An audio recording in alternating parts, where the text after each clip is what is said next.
Friends, నా అక్షరాజు ఆలోచనతో మీ ముందుకు మరీ వచ్చేసాను. One night stand part 16. Bank వెళ్ళిన పృథ్వీకు డైరెక్ట్గా మేనేజర్ దగ్గరికి వెళ్ళాడు. పృథ్వీని చూసి, హాయిరా, ఏమిటి నాతో పని చెప్పు అన్నాడు సంతోష్. ఈ ఆశ్రమంకి ప్రతి నెల ఒక చెక్కు చాలా సంవత్సరాలుగా వస్తుంది. అది ఎక్కడి నుంచి వస్తుందో కావాలి అన్నాడు పృథ్వీక్. అవి సీక్రెట్గా ఉంటాయి, కానీ నీ కోసం చూస్తాను. అవి నువ్వు మిస్యూజ్ చెయ్యు అనే నమ్మకంతో అన్నాడు సంతోష్. థ్యాంక్స్ సంతోష్ అన్నాడు పృథ్వీక్. సంతోష్ చెక్ చేసి, పృథ్వీక్, ఈ చెక్స్ అన్నీ ఒక దగ్గర నుండి రాలేదు, డిఫరెంట్ ప్లేసుల నుండి పంపిస్తున్నారు అన్నాడు సంతోష్. సంతోష్, రీసెంట్గా వచ్చిన చెక్ చూడు అన్నాడు పృథ్వీక్. సంతోష్ చూసి, పలానా ప్లేస్ నుండి అన్నాడు. ఓకే సంతోష్ అని మరలా థ్యాంక్స్ చెప్పి ఆఫీస్కి వెళ్ళాడు పృథ్వీక్. అప్పటికే ఆఫీస్కి వచ్చిన సాగర్ పృథ్వీక్ని చూసి, ఉదయమే ఎక్కడికి వెళ్ళావు అన్నాడు. రాత్రి మాధురి గారితో జరిగిన సంభాషణ అంతా చెప్పి, చెక్ కోసం కూడా చెప్పి, ఇద్దరూ ఒకటేని అనిపిస్తుందిరా.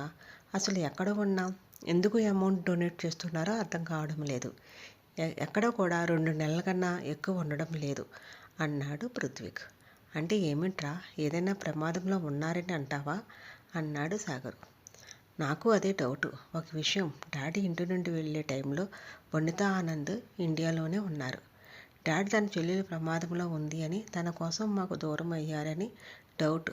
అండ్ ఆశ్రమంకి వనిత ఆనంద్కి ఏదో లింకు ఉంది అని కూడా అన్నాడు పృథ్వీక్. అలా ఎలా చెప్తున్నావు అన్నాడు సాగర్. డాడీ ఇంటి నుండి వెళ్ళిన నెలలో నాకు ఫోన్ చేశారు, స్విట్జర్లాండ్లో ఉన్నా అని. ఏదో చెప్పేలోపు నేను కాల్ కట్ చేశాను కోపంతో. ఆ నెలలో ఆశ్రమంకి స్విట్జర్లాండ్ నుండే చెక్ వచ్చింది. దాన్ని బట్టి అర్థమవుతుంది కదరా, వనితానంద్ ఎవరో కాదు, డాడీ చెల్లెలే. డాడీ తన చెల్లెల కోసమే మమ్మల్ని వదిలి వెళ్ళారు.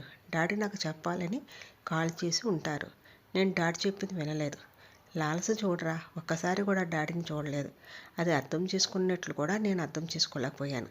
అది బంగారం రా అన్నాడు పృథ్వీకు లాలసను తలుచుకొని. లాలస బంగారం అనే నీకెప్పుడో చెప్పాను అని సాగర్ అనగానే పృథ్వీక్ గుర్రుగా చూసి, ఇప్పుడు ఏం చేద్దామని, అంకుల్ ఎక్కడ ఉన్నారో వాళ్ళకి ఏమిటి ప్రమాదం అని కూడా తెలీదు.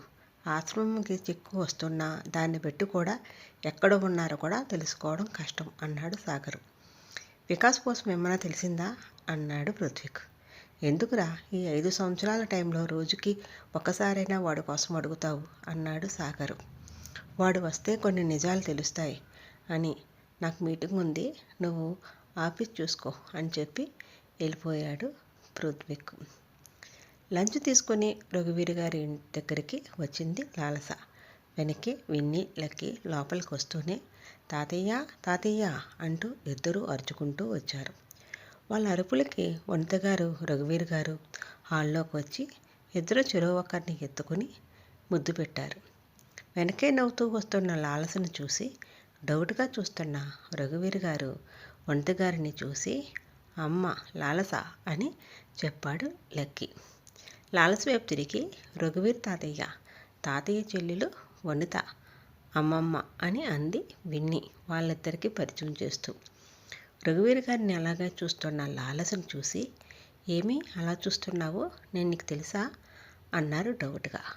రఘువీర్ గారిలో పృథ్వీక్ పోలికలు స్పష్టంగా కనపడుతుంటే, మీరు మీరు అని ఆగిపోయింది ఎవరో అనే ఉద్దేశంతో. అమ్మ లాలస, నేను నీకు తెలుసా, ఎలా అన్నారు మరలా. మీరు పృథ్వీక్ నాన్నగారు రఘువీర్ గారా అంది డౌట్గా రఘువీర్ గారిని. నీకు పృథ్వీక్ తెలుసా అన్నారు ఆశ్చర్యంగా చూస్తూ. తెలుసు. మీరు ఎవరికీ చెప్పకుండా వచ్చింది మీ చెల్లెలతోనా? మరి మీరు ఎవరో అమ్మాయిని తీసుకుని వెళ్ళిపోయారని అంటున్నారు అందరూ అంది లాలస ఆశ్చర్యంగా చూస్తూ. అలా నేనే పుట్టించి వచ్చాను, నా చెల్లెలు ప్రాణం కోసం అన్నారు రఘువీర్ గారు. మీ చెల్లెలు ప్రాణం కోసమా, ఏమి అంది లాలస. వనితకి ప్రమాదం ఉంది, అందుకే మేము అక్కడే ఉంటే నా కుటుంబానికి కూడా ప్రమాదమని అందరినీ నమ్మించి వచ్చేసాం అన్నారు రఘువీర్ గారు. మీ ఆలోచనలో తప్పులేదు అంకుల్, కానీ మీ కొడుకు కోసమో తెలిసి కూడా మీరు అలా చేయడం వలన పృథ్వీకి ఏమైపోతాడో అని ఆలోచించారా? ప్రేమించే మనుషుల చుట్టూ ఉన్న ఆ ప్రేమను తెలుసుకోలేని స్థితిలో ఉన్నాడు అని బాధగా అంది పృథ్వీని తలుచుకొని లాలస బాధ చూస్తుంటే పృథ్వీక్ మీద ప్రేమ కనిపిస్తుంటే, అలాగే ఎదురుగా ఉన్న పిల్లల్ని చూస్తుంటే లాలసలో కనబడుతున్న పృథ్వీక్ మీద ప్రేమని ఎలా అర్థం చేసుకోవాలో అర్థం కాలేదు రఘువీర్ గారికి, వనిత గారికి. నీకు పృథ్వీక్ ఎలా తెలుసు? సంధ్య, మాధురి, సాగరు ఎలా ఉన్నారు అన్నారు రఘువీర్ గారు. అంకుల్, నేను వాళ్ళని చూసి 5 సంవత్సరాలు అయింది అంది లాలస. లక్కీలో పృథ్వీక్ పోలికలు కనబడుతుంటే డౌట్గా, నీ భర్త ఎవరు, పృథ్వీక్నా అన్నారు మరలా అనుమానంగా రఘువీర్ గారు. మరి నువ్వు ఎందుకు వాడిని దూరంగా ఉన్నావు? ఇద్దరికి ఏమైనా గొడవ పడ్డారా అని ప్రశ్నల మీద ప్రశ్నలు వేశారు రఘువీర్ గారు మరలా. అంకుల్, ఒక్క నిమిషం ఆగండి అని రఘువీర్ గారి ప్రశ్నల దాటిని ఆపి, లక్కీ, నువ్వు విన్నీ అమ్మమ్మ దగ్గరికి వెళ్ళండి. అమ్మమ్మ ఒకదాన్ని వదిలేసి వచ్చాం, నేను కొద్దిసేపట్లో వస్తాను అంది లాలస. లక్కీ, విన్నీ ఒకరి ఫేస్లో ఒకరు చూసుకొని ఓకే అమ్మా అని బయటికి వెళ్ళిపోయారు సైలెంట్గా. బయటికి వెళ్ళిన తర్వాత లక్కీని ఆపి, లక్కీ, విన్నావా, మన డాడీ పేరు పృథ్వీక్ అంట. మన డాడీ ఎక్కడ ఉన్నారో రఘువీర్ తాతయ్యకి తెలుసు అనుకుంటా అంది విన్నీ. మనం విన్నామని అమ్మకి చెప్పుకో, బాధపడుతుంది. తరువాత తాతయ్యని అడుగుదాము, ఓకేనా, రా వెళ్దాం అని విన్నీని తీసుకుని వెళ్ళిపోయాడు లక్కీ విన్నీ వెళ్ళిపోయారని కన్ఫర్మ్ చేసుకొని, అంకుల్, పృథ్వీక్ నా భర్త కాదు, నా పిల్లలకి తండ్రి మాత్రమే అంది లాలస. అంటే అన్నారు ఇద్దరు ఒకేసారి. నేను ప్రేమించాను, పృథ్వీక్ నన్ను ప్రేమించలేదు అంతే అంది లాలస. అంటే నిన్ను ప్రేమిస్తున్నా అని మోసం చేసి వదిలేశాడా? అసలు ఏం జరిగిందో చెప్పు అన్నారు రఘువీర్ గారు అనుమానంగా లాలస వంక చూస్తూ. పృథ్వీక్ని ఎక్కడ చూసింది, ఎలా ప్రేమించింది, ఆఫీస్లో జాయిన్ అవ్వడము, లాలసకి 10 లక్షలు ఎందుకు అవసరం వచ్చింది, సౌందర్య గారితో అందరికీ దూరంగా రావడము అంతా వివరంగా చెప్పింది. అంతా విని వనిత గారిలో కొన్ని ప్రశ్నలు వచ్చాయి. కానీ సైలెంట్గా లాలసనే చూస్తున్నారు. రఘువీర్ గారు లాలస చెప్పింది విని, అంటే నీ మీద వాడికి ప్రేమ లేదు అని దూరంగా వచ్చేసావు అంతేనా అన్నారు రఘువీర్ గారు. సైలెంట్గా ఉండిపోయింది లాలస. సరే లాలస, నేను ఒక విషయం అడుగుతా, చెప్పు, ఎప్పుడైనా నీ పట్ల అసభ్యంగా ప్రవర్తించాడా వాడు అన్నారు రఘువీర్ గారు. లేదు అని తల అడ్డంగా ఊపింది లాలస. నిన్ను ఒకరోజు గెస్ట్ హౌస్కి తీసుకుని వెళ్ళాడని అన్నావు, ఆ తర్వాత మరలా ఎవరితోనైనా గెస్ట్ హౌస్లో ఉన్నాడా అన్నారు మరలా రఘువీర్ గారు. ఆ రోజు నేను చెప్పకుండా అక్కడి నుండి వచ్చిన తర్వాత చాలా కంగారు పడ్డాడు. అప్పటి నుండి గెస్ట్ హౌస్కి ఎవరితో వెళ్ళలేదు, చాలా మారిపోయాడని అన్నాడు సాగర్ అన్నీ కూడా అంది లాలస. రఘువీర్ గారు నవ్వి, మరి అజయ్ని అన్నారు.